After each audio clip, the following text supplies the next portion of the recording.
ఈరోజు వేములవాడ పట్టణ ఆర్య వైశ్య సంఘం ఆధ్వర్యంలో మహాలక్ష్మి అమ్మవారి దేవాలయంలో నిర్వహించేటువంటి మహాలక్ష్మి అమ్మవారి దిష్టికుంభ కార్యక్రమానికి చేస్తున్న ప్రభుత్వ వేములవాడ శాసనసభ్యులు గౌరవనీయులు ఆదిశీల గారికి వివిధ పార్టీల నాయకులకు అధికారులకు ప్రజాప్రతినిధులకు మా ఆర్యవైశ్య సోదర సోదరిమణులకు బ్రాహ్మణోత్తములకు పట్టణ ప్రజలందరికీ కూడా శుభాభివందనాలు స్వస్వాగతం పలుకుతూ ఈ యొక్క ఆనవాయితీ గత 52 సంవత్సరాల నుండి కూడా ప్రజలందరూ సుభిక్షంగా ఉండాలి, ఆనందంగా ఉండాలి, సకాలంలో వర్షాలు పడాలనే ఉద్దేశంతో మా ఆర్యవైశ్య సంఘం ఆధ్వర్యంలో నిర్వహిస్తున్న కార్యక్రమానికి అందరూ కూడా విచ్చేసి అమ్మవారిని దర్శించుకొని భోజన తాంబూలాలు స్వీకరించి పట్టణ ఆర్యవైశ్య సంఘాన్ని ఆశీర్వదించగలని కోరుతూ ఈ కార్యక్రమానికి విచ్చేసిన ప్రతి ఒక్కరికి అన్ని వాసవి క్లబ్ ఆవోప జిల్లా ఆర్యవైశ్య సంఘం కౌన్సిల్ సభ్యులు అందరికీ ప్రతి ఒక్కరికి పేరు పేరున మాజీ అధ్యక్షులు ప్రజల అందరికీ కూడా పేరు పేరున ధన్యవాదాలు, కృతజ్ఞతలు. జై వాసవి మాత, జై జయ వాసవి.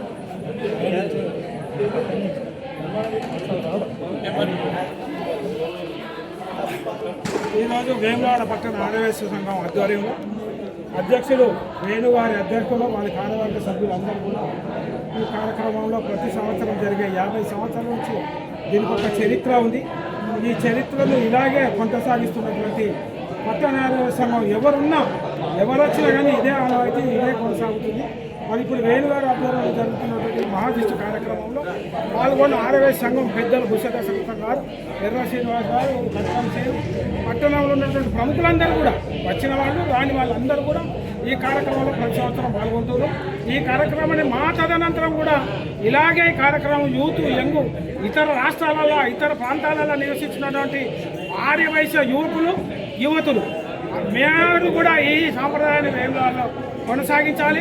ఇంకా ముందు ఈ కార్యక్రమం దిగ్విజయంగా చేసుకొని సర్వేజన సుఖినోభవంతు అనే కార్యక్రమంలో జరుగుతుంది. కాబట్టి ఈ కార్యక్రమానికి ఇప్పుడు ముఖ్య అతిథిగా గౌరవనీయులు ఎమ్మెల్యే ఆది శ్రీనివాస్ గారు, మరి ప్రతిపక్ష పార్టీలకు చెందినటువంటి లక్ష్మీనరసింహ గారు, మనోహర్ రెడ్డి గారు, ప్రతాప రామకృష్ణ గారు, వికాసరావు గారు, అందరి పార్టీలకు ఎలాంటి పార్టీలకు సంబంధం లేదు. ఇది ఓన్లీ ఆర్యవైశ్య సంఘం జరుగుతున్నటువంటి ఈ కార్యక్రమానికి పెద్దలు ఉన్నటువంటి అందరు ప్రముఖులు కూడా హాజరై అందరూ సర్వేజన సుఖభవంతు మహాలక్ష్మి అమ్మవారు అందరిపై చల్లని దీవెనలు చల్లగా కాపాడాలని అమ్మవారిని మనసారా కోరుకుంటున్నాం.